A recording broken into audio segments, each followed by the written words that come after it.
Okay, it says we're live, so we're good. All right, well, guys, welcome to week 2 of our summer reading. We're reading through Confronting Christianity, a book by Rebecca McLaughlin. I have a hard time saying her last name. And sorry, let me make sure I'm muted. I guess I am now. Or maybe I'm not. It was me. Sorry, I had to hit the mute once. Nope, good.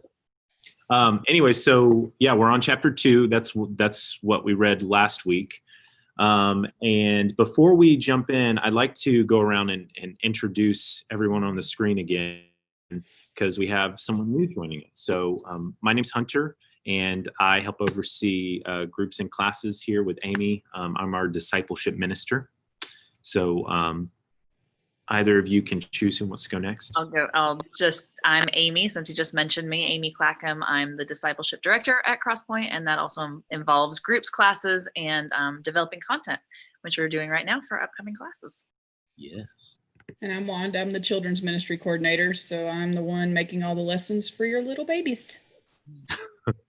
Well, I want to thank you so much for joining us. I know Lane and some of the other guys who were going to join, they couldn't do this last minute, but they'll be with us next week. So anyways, I forgot Wanda was also reading through the book with us, and I was like, this is perfect. We can have you join us. So well, and we'll have different rotating folks, as different pastors and other church leaders are available. That's the cool part about this is we have a number of people on staff doing this book with us. Well, I'm looking to have a surprise guest join us as well on the chapter. I think it's like chapter 6. No, it's chapter 9. Isn't Christianity homophobic? So I wonder who that would be, Hunter. Yeah, I don't know, but anyways, we'll see. So, all right, well, we can go ahead and jump in and talk about chapter 2. So in this chapter, last week she talked about the question on, aren't we better off without religion? And then her second big question is, doesn't Christianity crush diversity? So I thought this was an interesting question.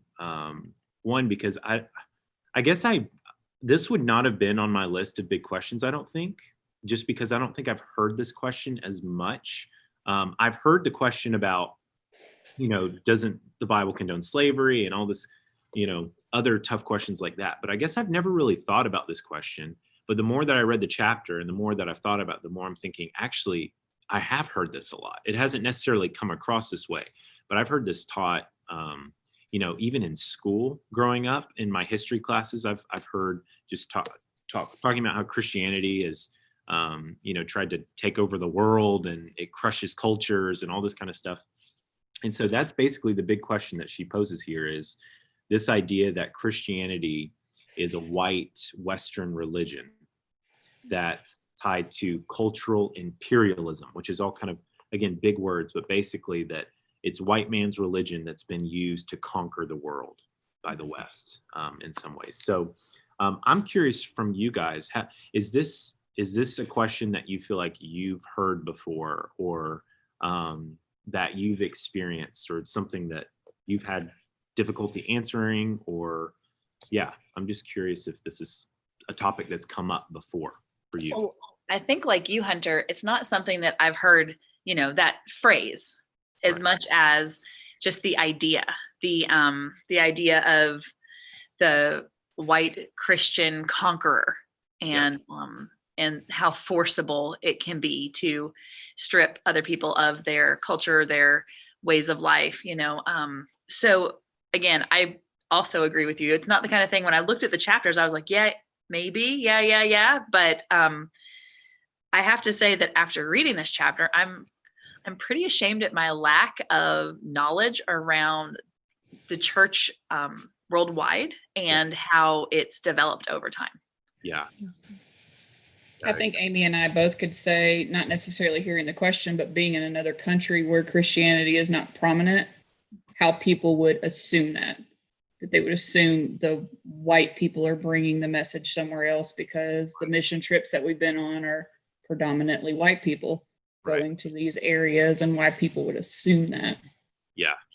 Well, and I thought it was interesting. I think she makes this point at the end of the chapter where she says that I think it's South Korea sends most of the world's missionaries Uh, where is that? Gosh, I could have sworn it was at the end of the book, and I thought I put a little mark by it. But South Korea exports the second largest number of missionaries of any country in the world. It's page 43.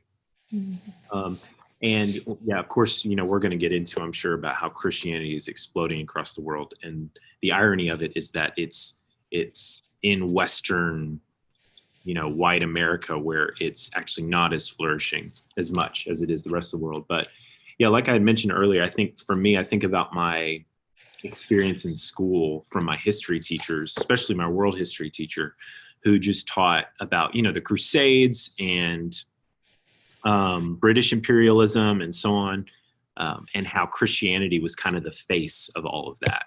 And it was white man using that to oppress others and so on.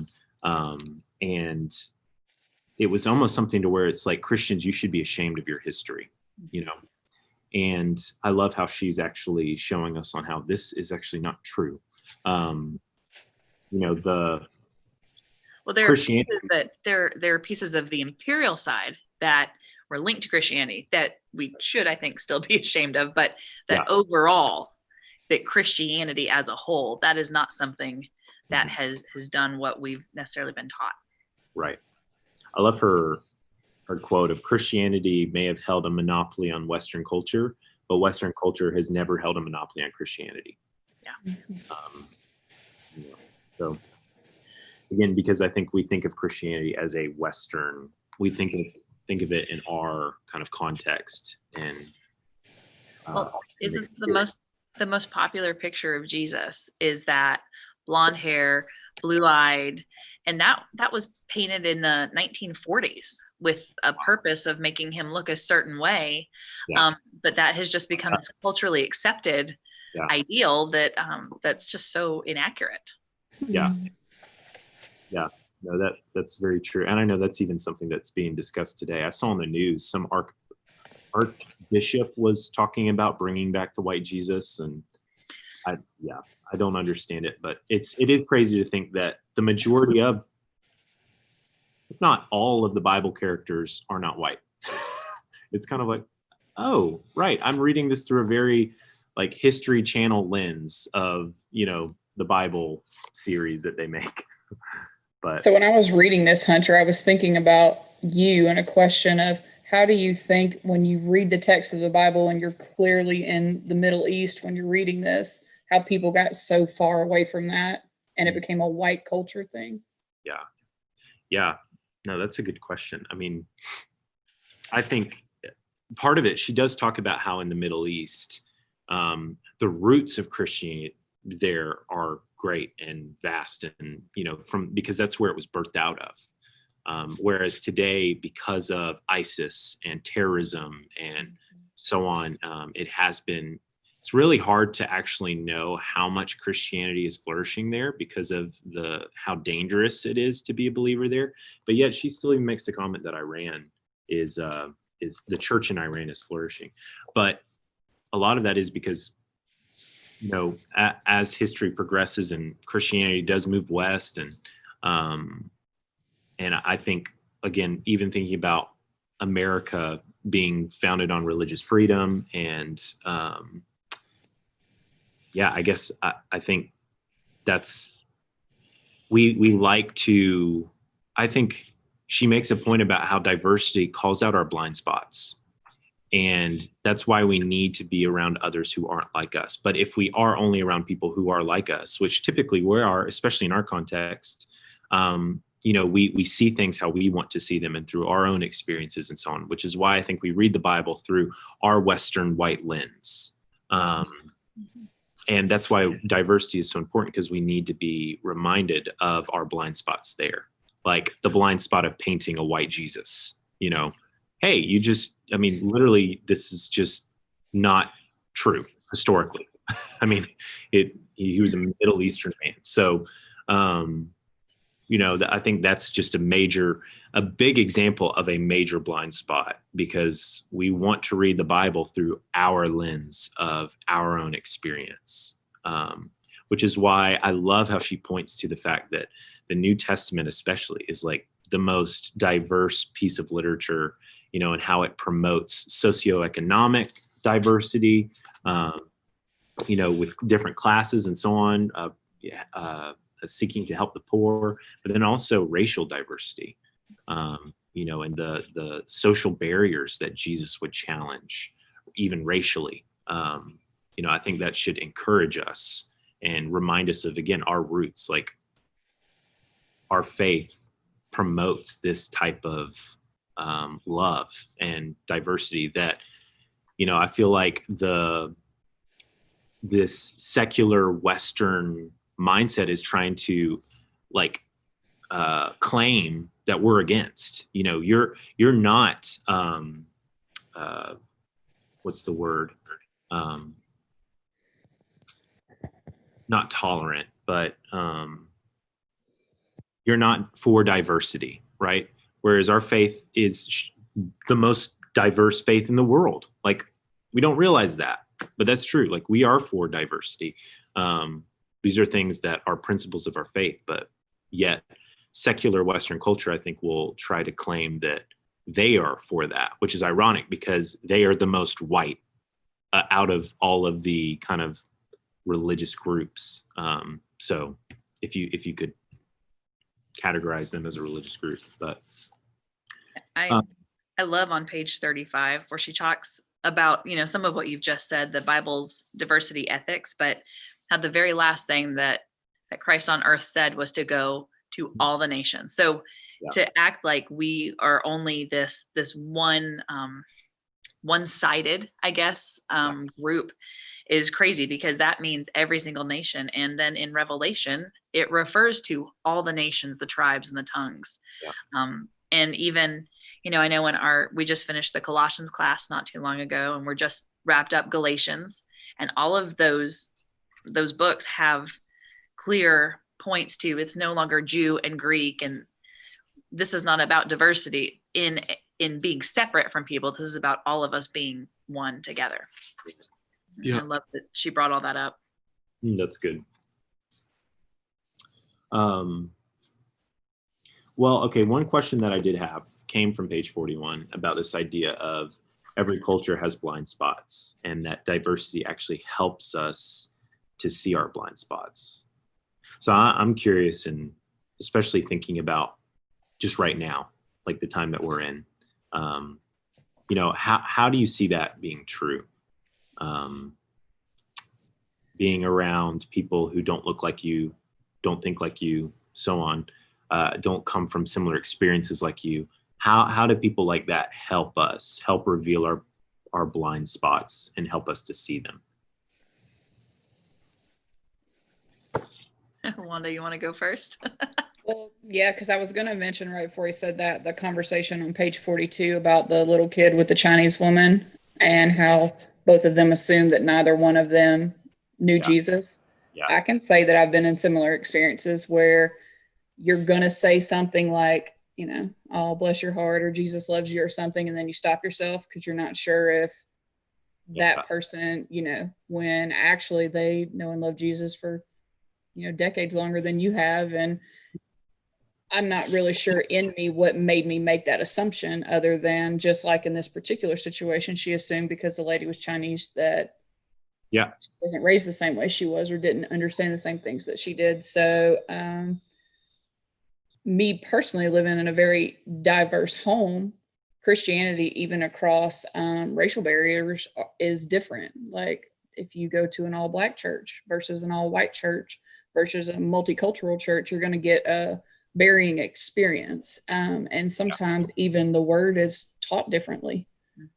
Some churches focus more on the Old Testament, some more on the New Testament, some more on, a Jesus who's all loving and forgiving, and one that's wrathful. So it's really interesting that even in Christianity, just in our culture, multi-ethnical type churches being diverse within them own selves, if that makes sense. Yeah, no, it does. Yeah, I think, and we've talked a little bit about this as a staff, I know, before, but we're in this new day and age where my opinion is king. My opinion on social media is king. My opinion on whatever. Everything is about how I see the world, and it's my truth and all of that. And the thing is I have no idea what my own blind spots are until they're exposed to me by somebody else. Yeah. And so this me only and my voice should be the loudest is it's just the ultimate pride. And I think it's our downfall as people, because relationships that I have of people who are different than me are helping me grow in ways that I never even knew I needed to right now. And I'm so incredibly grateful for it, because even well-meaning people without having diversity around them can make really hurtful or unkind things, or, share things that are just, they're not at the heart of Christ. And in the end, if we aren't seen by our love, and that's for everybody, then. Yeah. So do you think we do ourselves a disjustice of going to a church where there are people who look similar to you when we try to take this word to people who don't look like us? Now, on the flip side of that, reading the devil's advocate, maybe you learn easier in an environment where you're around people who think and understand similar as you. But I know I almost sometimes think when you walk into a church and you go, well, I can't go to that church because it's a Black church, or I can't go to that church because it's a white church. Are we just doing ourselves a disservice as Jesus followers across the board? Yeah. I would absolutely. Yeah, I mean, I think it's I think it's harder. Like if we are only around people who look like us and think like us and so on, and we're trying to reach people who don't, it's just going to obviously be harder because we don't understand, or at least we need to be seeking to understand. And it's hard too, because like in our context, like we want the church to reflect the context and culture in which we're in. So like Cartersville, I believe is, I don't know, I can't remember the exact percentages, but I think it's like 75-ish% white. And so to try and expect our church to reflect a 50-50, picture of all races in the community is just not necessarily realistic. Like we want to look like our context that we're in. And so I think it is trying to get around people who aren't like us. I mean, Amy, we talk about that with groups all the time. It's one of the reasons even why season of life groups and stuff we try to avoid, because we believe in that diversity, being around people who are in different seasons of life than you, who don't look like you, who come from different experiences than you, are good for you. It builds us up, it sharpens us, it reveals those blind spots, right? Well, and Wanda, what you just said of if our church looks one way, but we're trying to reach people that look a different way, that's a huge breakdown. When if we could be a multi-ethnic church with lots of diversity within us, then we're able to reach everyone. There's no longer barriers put in place. Yeah. Mm-hmm. Right. Yeah. So I love the story of Hudson Taylor. Yeah. Or James. What page yeah. is that? Hmm? Where are we? What page is That's that? at the bottom of 41. Just that, unlike the other missionaries of his day, Taylor refused to package Christianity with Western culture. He wore the Chinese clothes. He grew a pigtail, as is the custom. He renounced the Western comforts. It's just, I think, it's Paul, right, who says, "I've become all things." Yeah. Mm-hmm. So that I may win some. And so it's that idea of, if I stand over here and I'm only comfortable in my place, the way that I want to exist, well, I'm not living life Christ has called me to. Mm-hmm. Yeah, that's good. Well, and just the importance of contextualization. Like we see Paul even do that in his preaching in Acts, where he will use Greek rhetoric or whatever to try and win and help them understand. Tim Keller is a great example of that. I mean, he wrote a book called Center Church, where he talks a lot about contextualization and not demonizing culture. And I think that's a big part of this question is, people who aren't Christians can view Christianity as something that's trying to conquer the world and destroy culture. When the truth is, like, we actually see Paul engage the culture, not try to destroy it. That what this means is learning how to contextualize without losing the gospel and so on. So becoming all things, like you mentioned with James Taylor, he looked like, he tried to dress like them and learn the culture and the customs and so on. And I mean, that's a big principle ministry wise, to where we want to learn our culture so that we can learn how to best engage it with the gospel and bring the gospel there and redeem it and redeem culture, not conquer it, or destroy it, So, hey, we have our first question.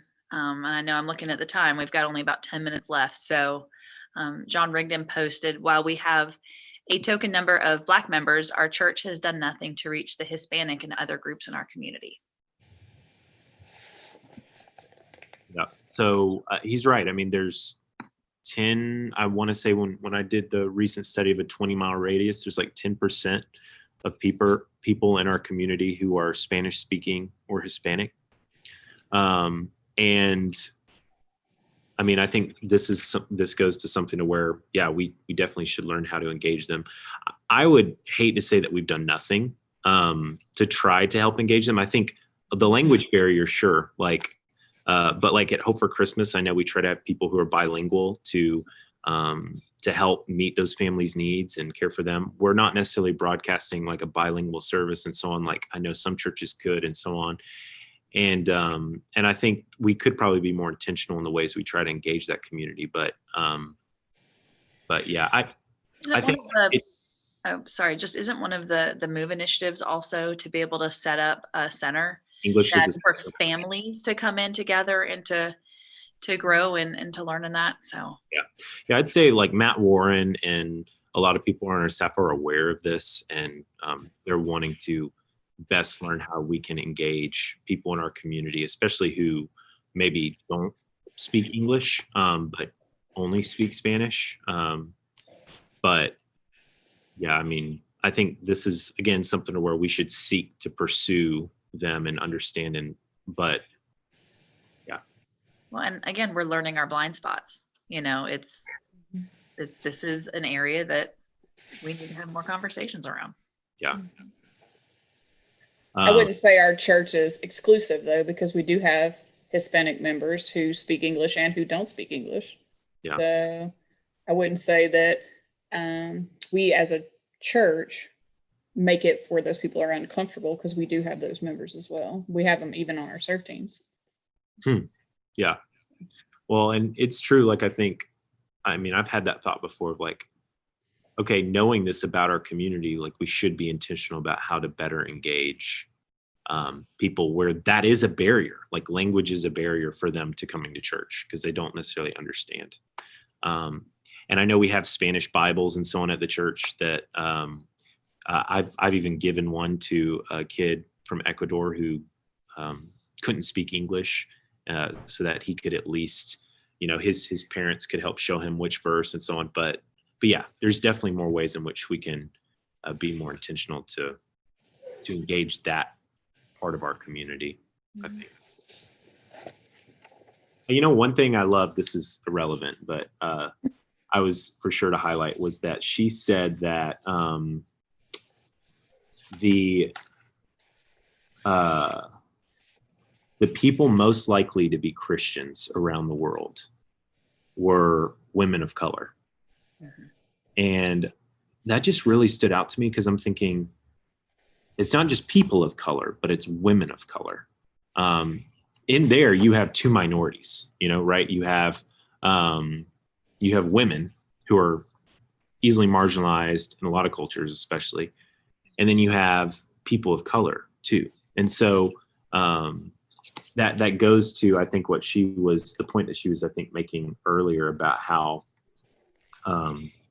you see Jesus pursuing the marginalized, the woman at the well, using people like the Great Samaritan as an example of loving your neighbor. And you saw him pursuing those that the world or the culture deemed as outcasts. And I just think, again, only the gospel allows us to seek and pursue and want to help those who the world or the culture thinks doesn't really have much value or nothing to give, or thinks they're lesser than. Well, even in the lineage of Christ, I mean, there is Ruth, who is the Moabitess. Did I say that right? And there's Rahab. There's consistency even in the Old Testament of women who would have been outcasts being brought in. And so I think that there's so many different times where Jesus is kind to the woman at the well, to people that obviously are very different, and that gives hope to maybe a woman that's in a situation that's dangerous, or even just a system in another country that's oppressive. Yeah. John made another comment about he found himself irritated with her position of Western imperialism. John, I'd love for you to elaborate more on that, just why maybe that irritated you, what you felt like she was meaning by Western imperialism that irritated you about it. Because I know she doesn't paint it in a very positive light. And I mean, what's hard is I don't think she was really trying to focus on Western imperialism in the book. I think she was trying to distinguish the difference between Christianity and Western imperialism, because a lot of her secular friends would tie them in as one. Like Western imperialism was Christian. And I think if we make the same, we have to be careful not to make the same error. I don't think she was necessarily trying to bash Western imperialism, even though she does talk about some of the negative impacts of it. I think she was primarily trying to distinguish between the two, that, hey, Western imperialism wasn't Christian. That's not what Christianity is. Because I think a lot of people assume that, goes back to her whole, what she proposes in the beginning, that Christianity is a white Western religion as a result of Western imperialism. Well, go ahead. Oh, no, you go. What I was going to say, based off of what Hunter just said, what I got from this particular chapter was the diversity, meaning you can be a part of the tribe that you grew up in, and you could be Chinese, and you could be Indian, and all the things that your heritage is, because we're unified with our Christianity. It's not crushing the diversity of who we are as other people.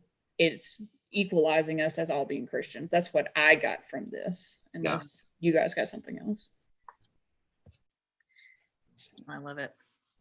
Well, I mean, she even ends the book with, so if you care about diversity, don't dismiss Christianity. It is the most diverse, multi-ethnic, and multicultural movement in all of history. Yeah. Because that very first paragraph, the very first lady that they're talking about, she was talking about how back in her tribe and the person she was married to are very much of those people. They are how they were raised. Their lineage didn't change. They just became Christian also. So does that make sense? That I think that's the part of the diversity that they're talking about, is not crushing who we are as people. We are just also Christians as those people. Well, and again, that's how we're going to reach the world. It's not because Hunter goes out and goes into these tribes where he looks completely different, sounds different, and dresses different. This is the value of training missionaries within the cultural specifics, because then they go out and minister to people and know the needs, understand the culture in ways that we will blunder. This is why I kind of wish Matt Warren was a part of this conversation. He would have loved it. I would just love his perspective, with as much as he's been involved with missions and studied,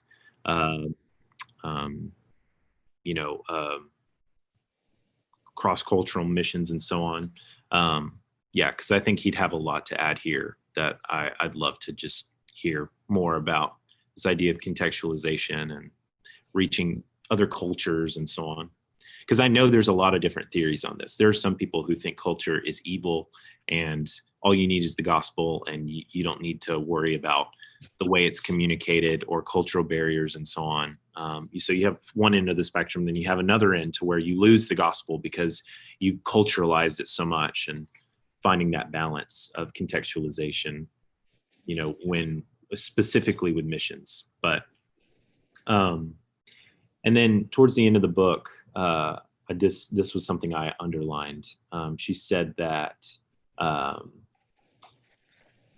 today, this is page 44, American churches often fail to live up to the ideals of biblical diversity, both via lack of integration between Black and white American Christians and by portraying immigration as an erosion of Americans' Christian identity.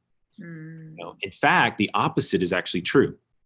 Most immigrants to the U.S. are Christians, and the racial demographic that is eroding Christianity in America is actually white.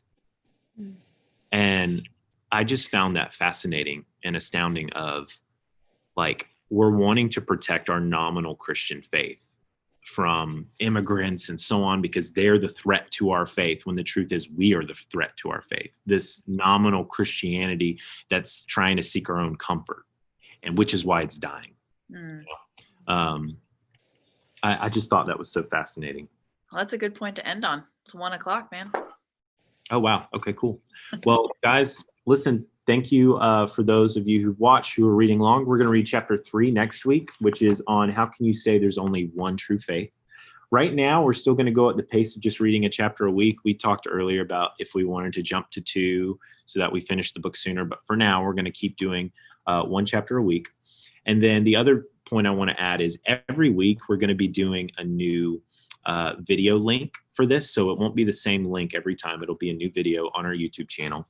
If you would like a reminder, like a weekly reminder that we're going live, and to be sent the link, message us in the YouTube channel chat or comment on the YouTube video, or you can email us at groups@crosspointcity.com. We'll make sure that you're added to the list so that we'll send out a reminder. We didn't really do one this time, and so I want to make sure to send out a reminder for those of you who are reading along with us. So thank you, everyone who joined us, and we're excited for next week. So let me